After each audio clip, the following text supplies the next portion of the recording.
waa inaad samaysaa exercise sports jidhkaaga waa inaad kaga shaqaysiisaa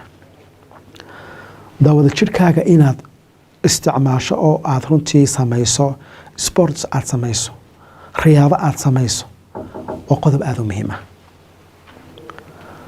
oo qodobkaas oo qodob aad u lafdhabana waxaan runtii tilmaamaya John Ratcliffe oo runtii ka tirsan jaamacadda Harvard University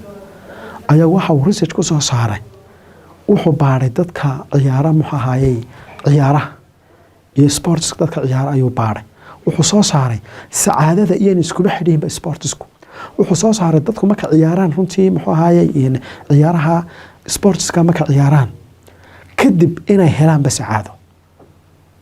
oo arintan ay keensanaysaba mar alla markuu qofku ciyaaraha jirkiisa ku saabsan ee exercise-ka markuu ciyaaro inay keensanayso qofku markuu dhameeyo inuu jirkiisa raaxo iyo nafsiyaad fiican uu helo ayuu tilmaamay runtii bale maanta waxa la xaqiijinayaaba dawada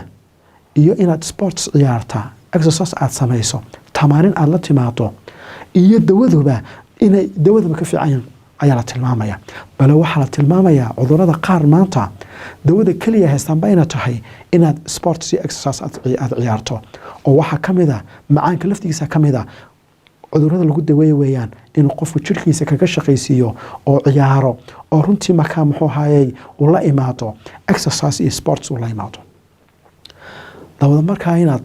caadadan aad dhaqan geliso waa muhiim waxaana la yiraahdaa qofku ugu yaraan inuu half an hour runtii uu sameeyo runtii naftiisa